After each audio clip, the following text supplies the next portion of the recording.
स्वागत है मेरे YouTube चैनल। आपने YouTube पे बहुत सारे वीडियोस देखे, सेल्फ हेल्प की, सेल्फ डिस्कवरी, बट यहाँ पे हम लाइफ की कॉम्प्लेक्स सिचुएशन को हैंडल करना सकते। जिंदगी आपके सामने कोई भी दाव फेंके, हम उसे हैंडल करना सकते, ना कि एस्केप करें। आप इन बताए तरीकों को एज अ या एज अ शिक्षा ले सकते हैं, लेकिन इन दी एंड कोई भी सिचुएशन हो हम उसे ओवरकम जरूर करें, क्योंकि किसी ने कहा है ना, life is a game and we all are here to play.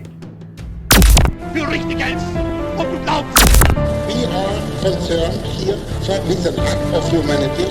Honorable Jean Le Sage, Premier ministre de la province de... Now I am become death, destroyer of worlds. आज का पहला रूल है never outshine your own master, या फिर अपने master या अपने boss को कभी ये फील मत होने दो कि आप उन्हें आउटस्मार्ट या आउटशाइन कर रहे हैं। चलिए इसको समझते हैं एक स्टोरी से। एक बार की बात है, एक कंपनी में 2 एम्प्लॉयज थे और एक बॉस था। हुआ क्या, प्रमोशन का टाइम पास आ गया, तो बॉस ने बोला कि सभी लोग प्रमोशन के लिए अप्लाई करना शुरू करो। यहाँ मानते हैं एक एम्प्लॉय को employee number A and second one is employee number B. Employee A ने क्या किया, उसने सारा काम जल्दी जल्दी करना शुरू कर दिया, सारी डेडलाइंस मीट करनी शुरू कर दी। वैसे तो वो इंटेलिजेंट था ही, लेकिन उसने अब दिखाना भी शुरू कर दिया कि वो बहुत इंटेलिजेंट है। सभी लोग जो भी काम में फंसते एम्प्लॉय ए के पास आते। सभी लोगों ने ये समझना शुरू कर दिया कि एम्प्लॉय ए के पास बहुत ज्यादा कैपेबिलिटीज है, वो गुड लुकिंग था, वो स्मार्ट था और वो सारी चीजें करता भी बहुत जल्दी। तो हुआ क्या, 2 दिनों बाद वो एम्प्लॉय कंपनी से बाहर हो गया। आप शॉक में हो कि इतना अच्छा काम करने के बाद, इतनी सारी चीजें करने के बाद ये एम्प्लॉय बाहर कैसे हो गया। अब आते हैं हम एम्प्लॉय नंबर बी के पास।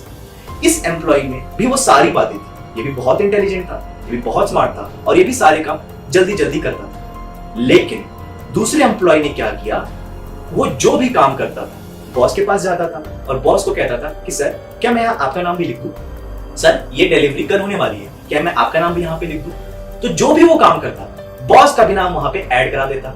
लेकिन बाकी जितने भी एम्प्लॉयज थे उसके साथ काम करने वाले, उसके कलीग्स, वो उनको डोमिनेट जरूर करता था क्योंकि वो इंटेलिजेंट था, उसके पास वो चार्म था। तो बॉस को भी ये बात पता तो जरूर थी, ये एम्प्लॉय के पास वो चार्म है, वो इंटेलिजेंस है, शायद आगे चल के ये मेरा काम हड़प जरूर सकता है। बट फिर भी सेकंड वाले एम्प्लॉय को प्रमोशन मिल गई और पहला एम्प्लॉय कंपनी से बाहर हो गया। इसका कंक्लूजन हम समझते हैं आगे सेक्शन। तो हमने इस स्टोरी से क्या सीखा, दोनों एम्प्लॉय के पास इंटेलिजेंस था, दोनों एम्प्लॉय अपने काम में बहुत ज्यादा अच्छे थे, पर पहला एम्प्लॉय बाहर हो जाता है और दूसरे एम्प्लॉय को प्रमोशन मिल जाता है। ऐसा क्यों?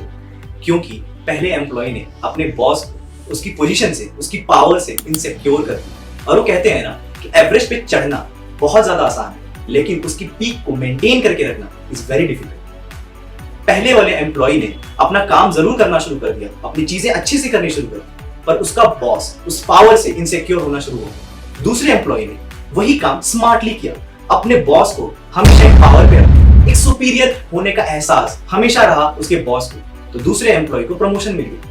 आप अपने बॉस को प्लीज मत करो, लेकिन उसे ये फील मत होने दो कि आप उसे ओवर पावर कर रहे हो या ओवर शैडो कर रहे हो, क्योंकि ये ह्यूमन नेचर है, ये इंसान की रीत है। आप इसका एग्जाम्पल पहले भी देख सकते हैं, जैसे द्रोणाचार्य को लेते हैं। द्रोणाचार्य के शिष्य था अर्जुन, लेकिन एकलव्य बहुत अच्छा था बाण में। एकलव्य ने कहा कि मैंने तो आपकी मूर्ति की सिर्फ पूजा करके इतना अच्छा बाण करना सीखा है, इतना अच्छा धनुष चलाना सीखा है। तो द्रोणाचार्य ने क्या किया, उसने एकलव्य को बोला कि तुम अंगूठा दे दो अपना ऐसा गुरु दक्षिणा, क्योंकि द्रोणाचार्य को समझ आ गया कि इसने मेरी पावर को इनसिक्योर करा रहा है मुझे। और द्रोणाचार्य ये दिखाना चाहते थे कि मैं सबसे अच्छा टीचर पूरे विश्व में, और ये रीत हमेशा रहेगी, ये नेचर इंसान का हमेशा रहेगा। ऐसा बहुत बार हो सकता है कि आपका ऑरा, आपका नेचर या आपका चार्म ही इतना सफिशिएंट हो कि आप किसी को इनसिक्योर कर दो, किसी बॉस को उसकी पावर से ओवरशैडो करना शुरू कर दो। जब भी कभी ऐसा हो तो मेरा सजेशन तो ये है कि आप ऐसे बॉस से पल्ला छुपा दो, क्योंकि आप वहां कुछ नहीं कर सकते। अब आते हैं मेरे सजेशंस पे। अगर आपका बॉस या आपका मास्टर एक फॉलिंग स्टार है, तो फिर नेचर को उसका कोर्स करने दो, उसको अपनी पोजीशन से, अपनी पावर से खुद ही जाने दो। आपको यहाँ सेलेक्टिवली क्रूअल होना पड़ेगा। वो कहते हैं ना, तारों के पास भी वही तेज होता है, लेकिन वो सूरज के सामने सुबह कभी नहीं आता, क्योंकि सूरज इस वक्त सबसे बड़ा तारा है। तो आपको यहाँ पे समझना पड़ेगा कि कब आपको पोजीशन या कब किसी को आप उसकी पावर से ओवर पावर करना है, कब आपको उसको ओवरथ्रोन करना है। इन चीजों को समझने में वक्त जरूर लग सकता है, लेकिन अगर आप ऐसे समझदारी से चीजों को सोच के करेंगे और इस जिंदगी को as a game, as a chess game की तरह ट्रीट करेंगे तो आप शायद कभी भी ऐसी सिचुएशन में दोबारा नहीं फंसेंगे। दोबारा हम मिलते हैं अगले वीडियो में।